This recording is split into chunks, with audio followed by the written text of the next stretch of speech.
Ankleshwar court સંકુલ ખાતે 2026ના રાષ્ટ્રીય લોક અદાલતનું આયોજન કરાયું હતું. લોક અદાલતમાં વિવિધ પ્રકારના 672 કેસ મૂકવામાં આવ્યા હતા. લોક અદાલતમાં જુદા જુદા 377થી વધુ કેસના નિરાકરણ કરવામાં આવ્યા. રાષ્ટ્રીય કાનૂની સેવા સત્તા મંડળની નવી દિલ્હી, ગુજરાત રાજ્ય કાનૂની સેવા સત્તા મંડળ અને ભરૂચ જિલ્લા કાનૂની સેવા સત્તા મંડળ અને અંકલેશ્વર તાલુકા કાનૂની સેવા સત્તા મંડળના સંયુક્ત ઉપક્રમે અંકલેશ્વર કોર્ટ સંકુલ ખાતે એડિશનલ ડિસ્ટ્રિક્ટ જજની અધ્યક્ષતા હેઠળ 2026ની વધુ એક લોક અદાલતનું આયોજન કરવામાં આવ્યું. આ લોક અદાલતમાં મોટર અકસ્માત વળતર કેસ, સમાધાન લાયક ક્રિમિનલ કેસ, દીવાની દાવાઓ, ફોજદારી કેસ તેમજ મેટ્રિમોનિયલ કેસો સાથે ડીજીવીસીએલ અને બેંકો સહિતના વિવિધ કેસો મળી કુલ 672 જેટલા કેસો મૂકવામાં આવ્યા હતા. કોર્ટ સંકુલમાં લોક અદાલતનો લાભ લેવા માટે ભારે ધસારો જોવા મળ્યો હતો. લોક અદાલતમાં Ankleshwar bar association, court staff અને ન્યાયાધીશોએ સેવા આપી હતી.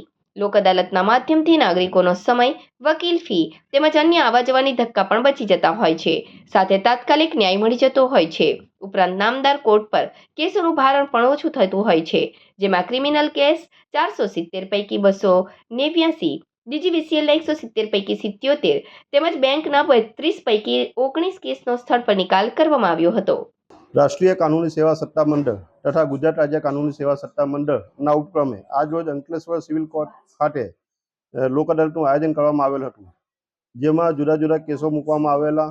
જે કેસો પૈકી અંકલેશ્વર કોર્ટના ચાલુ કેસોમાંથી 477 કેસો મૂકવામાં આવેલા, જેમાં 289 કેસોનો નિકાલ થયેલ છે. તે ઉપરાંત ડીજીવીસીએલના 170 કેસો હતા, જેમાંથી 77 કેસોનો નિકાલ થયેલ છે. આ ઉપરાંત જુદી જુદી બેંકો, જેમાં bank of Baroda, state bank, Punjab national bank, Gujarat Gramin bank, union bank, bank of India, central bank તથા આઈડીબીઆઈ બેંક દ્વારા પણ ટોટલ 32 કેસ મૂકવામાં આવેલા, જે પૈકી 19 કેસોનો સફળતાપૂર્વક નિકાલ થયેલ છે.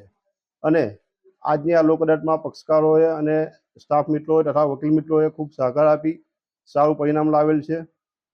જે બદલ અંકલેશ્વર વકીલ મંડળ તરફથી સૌનો આભાર માનું છું.